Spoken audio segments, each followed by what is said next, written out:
Hey guys, welcome back to Clownfish TV. This is Neon. I am here with Geeky Sparkles. Hello. It's time for another daily dose of dismal Disney. We're going to talk about National Geographic. Disney has fired all of the writers. Well, according to their spokesperson, not all the writers, but a lot of the writers.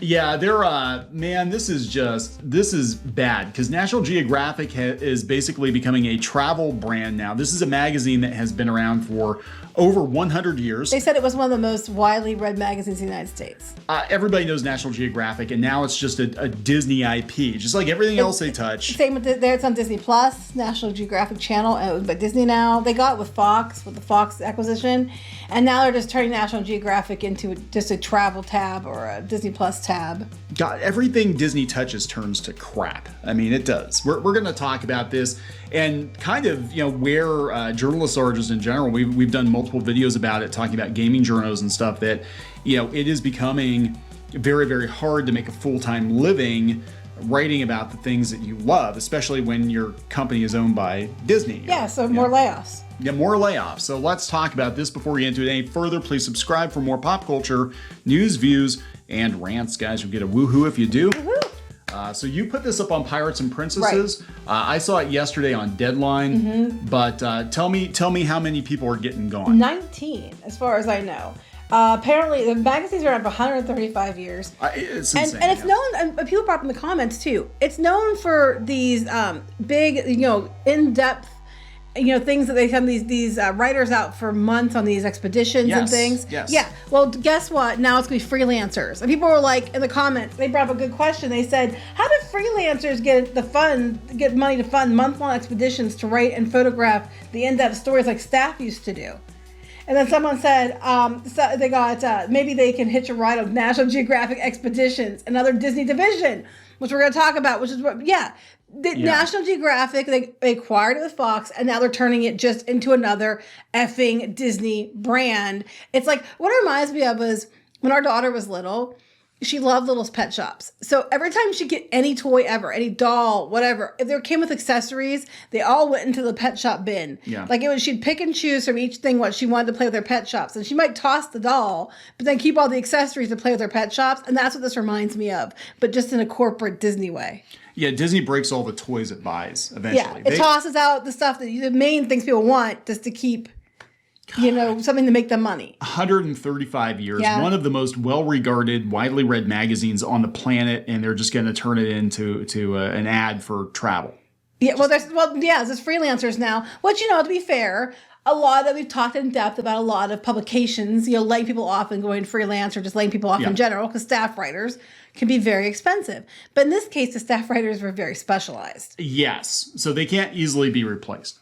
So here's their statement. We'll talk about that, and then we're going to go out and see what they're doing with the National Geographic brand.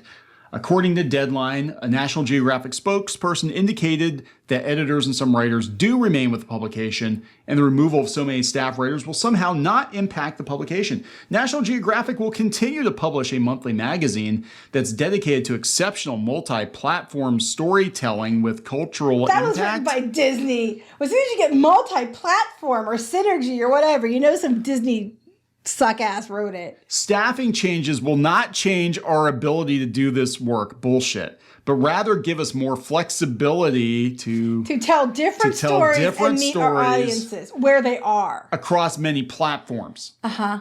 Any insinuation that the recent change will negatively impact the magazine or the quality of our storytelling is simply incorrect. I have every indication that it is going to negatively impact the magazine and the quality of your storytelling. Because as soon as you do things like tell different stories, meet audiences where they are, modern audiences and all that, we all know immediately it's going to be dog shit. It's going to be dog shit. You cut stuff because they're too expensive. You're going to go with freelancers who aren't going to be taking the expeditions, or if they do, it's going to be on their own dime.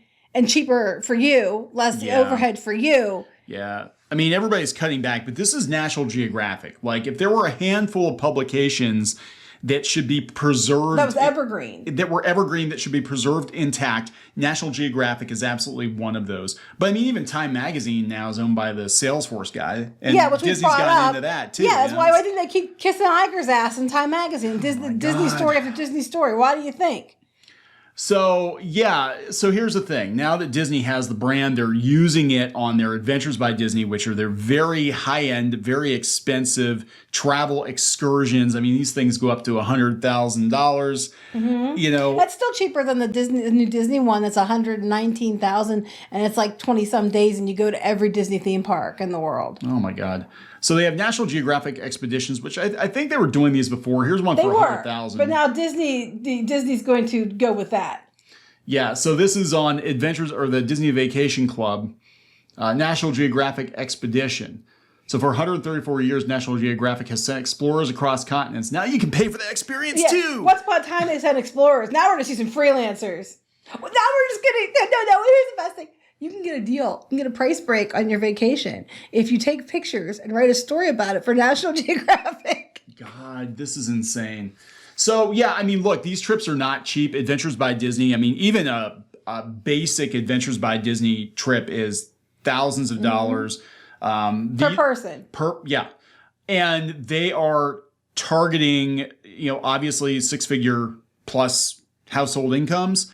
Adventures by Disney is like the most exclusive Disney vacation package you can get. And now they're just looking at like, yeah, we're just going to slap the National Geographic brand on this stuff. So they can take the rich people to tour other countries and have the people from the country, the natives from the country, entertain the rich white people. Oh, yeah, right? It's like Epcot, but better and a lot more expensive. So the thing about this is National Geographic, its purpose early on was to basically show people the world because people could never travel to these destinations. They didn't have pictures for the longest time. It ran for years with just descriptions. Yeah. It didn't even have pictures until like the turn of the century or something like that. Yeah. So, I mean, it's really disgusting, again, to see Disney take something and just turn it to shit within a few short years. Everything they buy just becomes part of the mouse works, the machine. And it doesn't matter if it's got, decades of history. It doesn't matter. I mean, geez, they're re-releasing a bunch of movies for Disney's 100th anniversary, and none of them are Walt's movies. They're all they went with all recent. modern movies. Yeah, but wouldn't it be cool to see Snow White or something on the big screen again? It would be. But it is Pinocchio, interesting that they're only picking, more recent films. But Disney as a company, not Disney as Walt, is what they're probably thinking. Right. But, National Geographic was left pretty much untouched until now, because now we got to make cuts. Yeah, I don't even know what to say about this. I mean, I know this is one where I actually feel really bad about it because, we've talked about gaming journos and entertainment journos, and a lot of them are barely journalists. A lot of them are activists disguised as journalists. But the people that work on National Geographic are a whole nother level. Like you said, they're highly specialized, highly respected. This is a huge gut punch to what is an institution. Well, look, they're even selling this year. It is in Shanghai. I mean, it's global. The brand's global, but that's okay, guys. We're going to change our focus and hire freelancers, but nothing's going to change, and it's all going to be great. Yeah, they said it's the fourth round of layoffs since the ownership of the title changed in 2015. Disney took over in 2019. The National Geographic Society remains a minority partner. That's what I thought. I thought this was actually run by... I didn't realize it was owned by some corporation. I thought it was actually run by the National Geographic Society because when we were kids, they always advertised subscriptions on TV. Join the club, join the Adventurers Club, National Geographic, subscribe now. And it's just really sad. But it kept itself. I mean, you would think that it would be something that would have gone away years ago, like a lot of other things, but it stayed relevant. That's hard to do for 135 years. Yeah, I mean it's crazy. Craig Welch, he said on Twitter, my new National Geographic just arrived, which includes my latest feature, my 16th, and my last as a senior writer. Nat Geo is laying off all its staff writers. I've been so lucky I got to work with incredible journalists and tell important global stories. It's been an honor. Today is my last day. This is Michael Greshko. Today is my last day at National Geographic.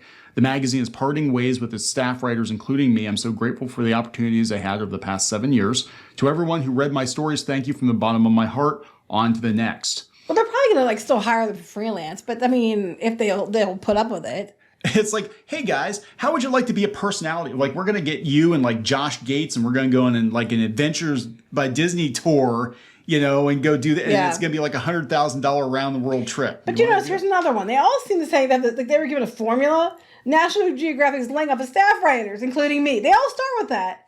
They all sound the same, like they were given a formula to write. Hey, put your announcement. You have to do it in this way. But it's interesting because right after I covered this, then I went over to the Disney Parks blog, and they had this new travel to the Baltics with National Geographic expeditions, Nat Geo travel. That's what they're doing. You're going to go to Estonia, Lithuania, Latvia, Nat Geo. So enchanted forests and medieval castles, like a Disney princess. You could, oh my God, they're going to do like around the world with the Disney princesses. I don't know. You can visit all the Disney princesses around the world. I'm just like, all National Geographic has become to Disney, it seemingly is a travel brand that they could sell to the rich people. Yeah.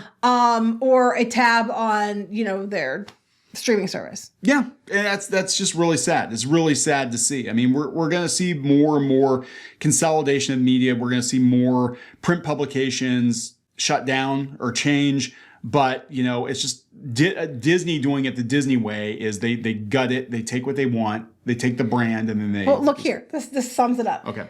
With hundreds of trips and more than 140 itineraries to choose from, National Geographic Expeditions takes travelers to all 7 continents and to more than 80 destinations around the world. Access and knowledge is foundational to each itinerary, plus a portion of every trip booked goes back to support the National Geographic Society. A portion, very small portion. They don't say how much, but a portion. So we can pay a couple of freelancers to be like, hey, today we're going to Iowa because that's what we can afford. And then they're going to, pay freelancers to, you go out and spend all the money and then we'll pay you for your story. Oh, we'll reimburse you eventually. Yeah, just give us your expense report for going to some country and we'll pay you in No, they just have all these days. tour guides and all these different there's different locations set up around the world that are part of this. They'll just have those people go and cover stuff, and then put in the thing. National Geographic TikTok. Take your cell phone with you and go to Egypt and just take selfies in front of the pyramid, and that's our National Geographic content. Here's a freelance story by Jimmy something from Iowa, who went on a National Geographic tour of the pyramids. Oh my God! Hey, read Jimmy. on below. Yeah, Jimmy, wasn't it a fantastic experience? I know, right? Here's how to book your own trip. It was only $42,000. It felt like a bargain, a real bargain. Oh my God! Yeah, just whatever, Disney, whatever. I mean, come on, can't people see this? We can't be the only ones seeing this. This is the company. This is what they do. They ruin everything they touch. Like I said, it reminds me of when our daughter used to get any toy she'd get. It was to see what parts she was going to take to use with her pet shop. So she'd put the other things in a bin and use accessories for her pet shop. So the things that she did play with. Yeah, it's ridiculous. Anyway, we're going to wrap this up. Yep. Please subscribe for more pop culture news, views, and rants, guys. We'll talk later. Bye.